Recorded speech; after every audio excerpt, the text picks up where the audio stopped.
शिवसेना सांसद संजय राउत को लेकर के बहुत बड़ी और ब्रेकिंग अपडेट आ गई है जो मैं आपको इस वीडियो में बताने वाला हूं। और महाराष्ट्र के पूर्व मुख्यमंत्री उद्धव ठाकरे को लेकर के बहुत बड़ी और ब्रेकिंग खबर आई है जो मैं आपको इस वीडियो में बताऊंगा। लेकिन उससे पहले इस चैनल को सब्सक्राइब करके बेल आइकन प्रेस कर लीजिएगा और अपने दोस्तों में शेयर जो कीजिएगा।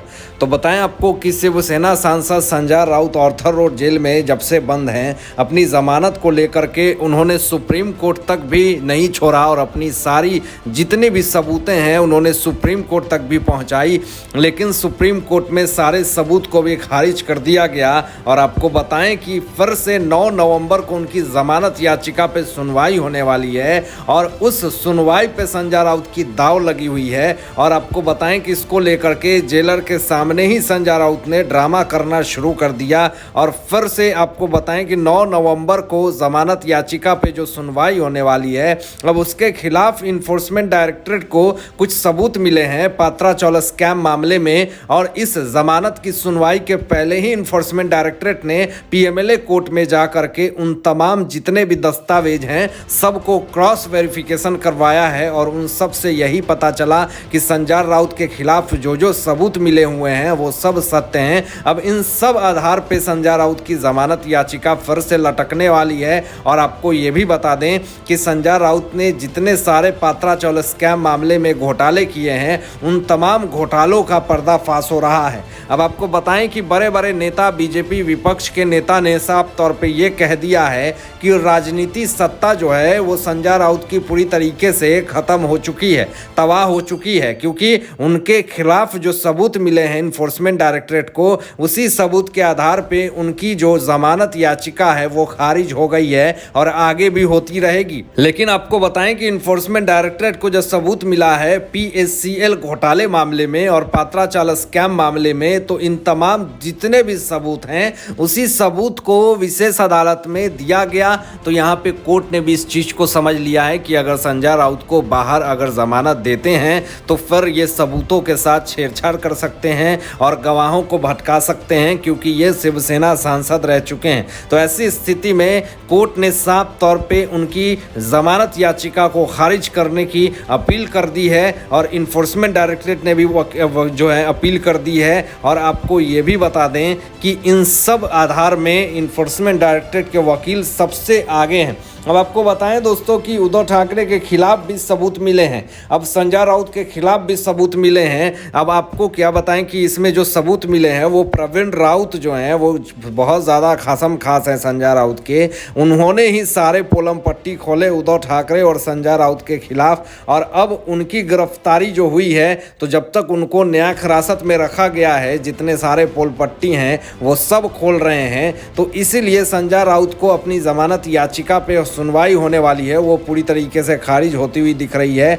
ऐसा कहा जा रहा है। अब आपको बताएं कि जो महाराष्ट्र में सियासी जो घमासान मचा हुआ है, अब ये भी कहा जा रहा है कि अपनी सत्ता का गलत प्रयोग किया है संजय राउत ने, उद्धव ठाकरे ने। और ऐसे तमाम बड़े बड़े नेता हैं, नवाब मलिक हैं, अनिल देशमुख, सचिन वजे, ये सब लोगों ने अपनी सत्ता का गलत प्रयोग किया। और आज ऐसी स्थिति आ गई है और इसी स्थिति के आधार पर आज पूरी तरीके से बवाल जो है वो मचा हुआ है। अब आपको बताएं यहाँ पे कि उद्धव ठाकरे जो हैं वो पूरी तरीके से कोशिश में है कि किसी तरीके से जो है वो संजय राउत को बाहर निकाल लिया जाए। लेकिन अब शिंदे गुट के जो बड़े नेता हैं अब्दुल सत्तार को लेकर के 24 घंटे के अंदर उनको इस्तीफा देने की मांग करी जा रही है, उनको बर्खास्त किया जाए ऐसी कही जा रही है ये बातें।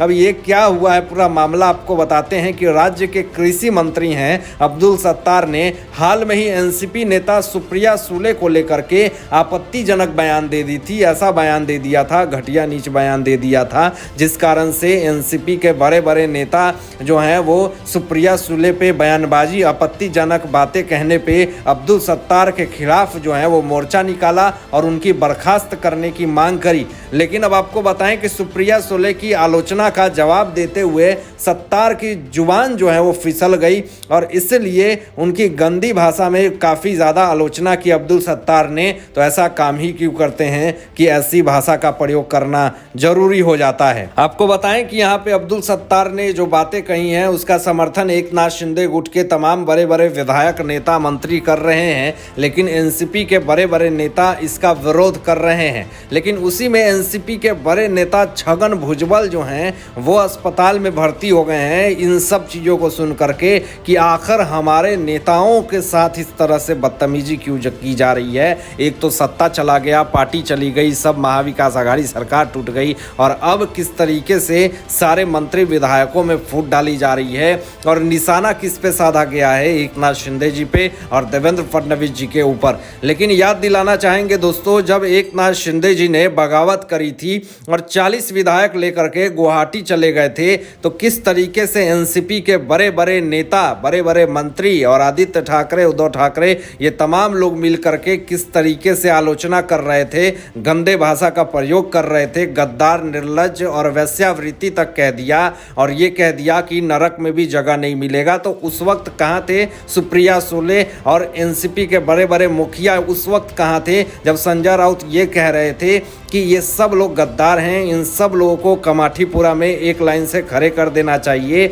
ये सब वैश्यावृत्ति हैं, जा करके बिक गए हैं। तो ये तमाम चीज़ें जब कह रहे थे संजय राउत तो उस वक्त क्यों नहीं कोई कह रहा था एनसीपी का बड़ा नेता। लेकिन आज जिस तरीके से अब्दुल सत्तार ने सुप्रिया सुले की आलोचना कर दी है तो सारे लोगों का कलेजा फट रहा है, सीना फट रहा है। तो ऐसे हालात में, ऐसी परिस्थिति में आने वाला समय जो है वो पूरी तरीके से एनसीपी के लिए, कांग्रेस के लिए और शिवसेना उद्धव ठाकरे के लिए बहुत बड़ी मुसीबतों का कारण है। और आपको बता दें यहाँ की कांग्रेस के 22 एमएलए तो खुद देवेंद्र फडणवीस जी के संपर्क में हैं, वो लोग भी कभी भी जा करके देवेंद्र फडणवीस जी के साथ जा करके मिल सकते हैं। और आपको ये भी बता दें कि 22 एनसीपी के बड़े नेता हैं जो बीजेपी में जा करके शामिल हो गए हैं। तो ये लोग जिस तरीके से एनसीपी और कांग्रेस की बात कर रहे हैं तो ये एनसीपी कांग्रेस के लोग ही जा करके मिल गए हैं, उद्धव ठाकरे गुट को छोड़ करके देवेंद्र फडणवीस जी के साथ जा करके मिल गए हैं। तो ऐसी हालात में, ऐसी परिस्थिति में जो ये बात कह रहे हैं कि जो एनसीपी का बड़ा नेता है, एनसीपी का ये है, उनको ये नहीं कहना चाहिए, कड़ी आलोचना नहीं करनी चाहिए, तो अपने गिरवान में झांक करके देखें कि जब बुरा वक्त था एकनाथ शिंदे जी का, जब उन्होंने बगावत करी थी तो 40 विधायकों जो त्यागी हो गए, जिन्होंने अपनी विरासत को बचाने के लिए सब कुछ को त्याग दिया, उस वक्त जब कड़ी आलोचना कर रहे थे आप लोग तो उस वक्त क्यों नहीं कुछ भी कहा गया आलोचनाओं का। और आज जब आलोचना हो रही है तो आप लोगों का सीना फट रहा है, कलेजा फट रहा है। तो इससे साफ तौर पे पता चलता है दोस्तों कि बुरा वक्त जो आता है तो सबके साथ आता है। आज कहीं ना कहीं एनसीपी और कांग्रेस का बुरा वक्त आ गया है, उद्धव ठाकरे, बाला साहब ठाकरे के जो सुपुत्र हैं उनके साथ बुरा वक्त आ गया है।